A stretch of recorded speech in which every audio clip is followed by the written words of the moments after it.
Check out this truck. I'm troubleshooting for a no heat concern.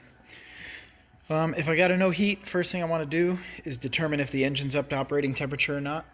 And you can do that in a few ways.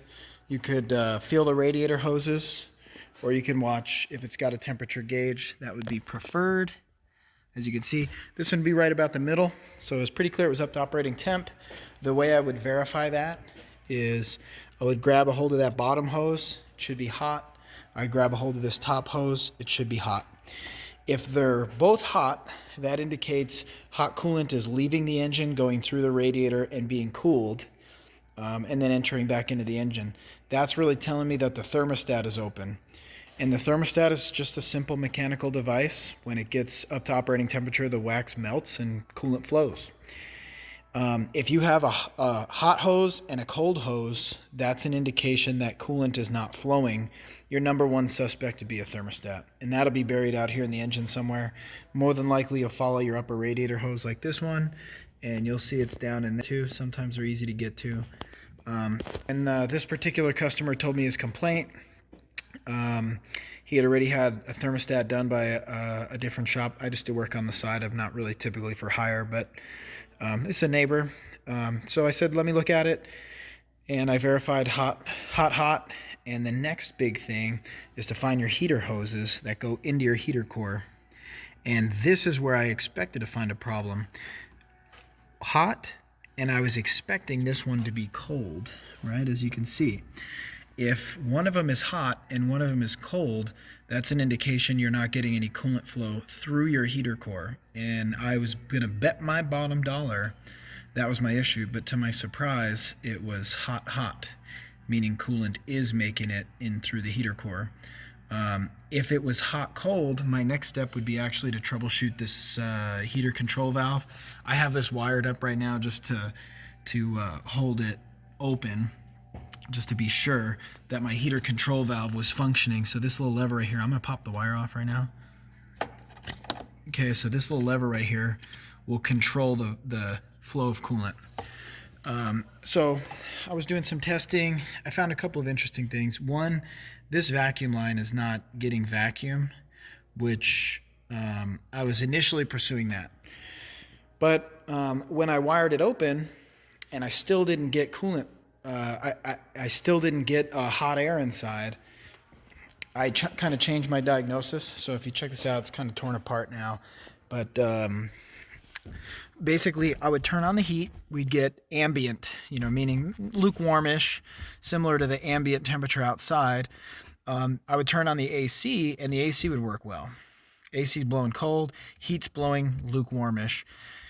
Typically, when I'm operating the temperature knob, what I like to do is try to listen very carefully to see if it sounds like a temperature door is moving. The temperature door, a lot of times we'll call a blend door because it blends the air. I'm going to grab my light, and this Ranger is supposed to really have to pull the dash, but I'm pretty resourceful, and I was able to get up in here, and you can see there's a clean spot right there with these pedestals, and then, man, it's tough to get the light where I want it, but over there is actually the door. I can zoom in on this. So opens right there, dead center. That is the actual door. So what happens here, air is going to be pulled into this heater box. The door is either going to send it through the heater core or not through the heater core. If the door blocks off the heater core, it will blow through just the regular vents, and assuming your AC's on, it'll go through your evaporator core and it'll be cooled and it'll make it cold. If you turn it to heat, the door should redirect the air through the heater core, which should make it hot. And this was not a heater core issue because I have hot hose, meaning I can't touch the heater core, right? But if I have a hot hose going in and a hot hose coming out, clearly I have a hot heater core. But why isn't the heater core heating the air? And my next suspicion was because the door wasn't directing it through the heater core. So I changed my focus away from the vacuum system, which still may be an issue, by the way. more to the actuator.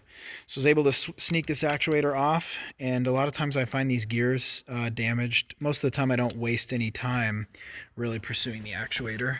I just replace it. They go bad quite often. But I got this one apart more of as an experiment. So here's kind of what happens. There are these several wires down in here that go to these terminals. About 3 or sometimes 5 of those wires perform a function. And if you look, this has a little sweeper. These are metal little tangs, these contactors. Okay, right there. Those metal tangs sweep across this carbon grid, this variable resistor, and that voltage is going to vary based on position. So if we're in the cold position, I'm going to make up some numbers. This is not specific to this vehicle. Maybe if we're in the cold position, it's reading about 0.5 volt. And then maybe if we're in the middle position, we're reading 2.5 volts. And maybe if we're in the warm position, it's reading 4.5 volts. So depending on the position here, it's going to read a specified voltage on the signal circuit. So this one gets 12 volts in ground for the signal. Sometimes they're 5 volts in ground. And then depending on the actual position, that'll send a certain voltage back to the control head. And sometimes they have a standalone control module. But that computer is going to take that voltage, and that's going to basically be indicating the position. So most of those wires are indicating the position of this actuator. It's sometimes called a servo motor. There's different names for them. Then 2 of the wires go to the motor. And if we have 12 volts here and ground here, it's going to spin the motor clockwise, which is going to move this gear, and sweep this. Now remember this? This stabs down into that door. So as this moves, it opens and closes the door. But as I verified, the door was stuck in one position, and when I was changing the knob, I could look in here with my light, and I could see just barely through the bottom crack that little lever was not moving the door. So I did a little more troubleshooting. Now, if we had 12 volts in ground, it turns it clockwise. That also means if we had 12 volts on the bottom and ground on the top, that would turn it counterclockwise. So this motor is responsible for movement. This motor is actually okay. I tested it. It was not getting voltage in ground. It just had similar. It had like 6 volts and 6 volts because the position sensor was defective. So once the position sensor is defective, either A, it doesn't update, it'll set a code, and this is old, so it doesn't really have codes, or B, it just won't move because it'll already think it's in position, or just the internal system will stop trying to move it when it commands motor to move, but it doesn't see sensor update. So in doing a little bit more troubleshooting and making sure the voltage readings were correct, went ahead and got a new actuator. And this will be the test right here. If you notice, that one's moving. Okay. That's as I move this. I'm gonna move the other way. Now I don't typically like to move these too much because if it gets out of range, like if it goes too far, it'll set a code and then the control panel will no longer try to move it. But being that I was able to verify this one moves, as you can see, I know I've got the diagnosis correct. I'm going to pop it in there.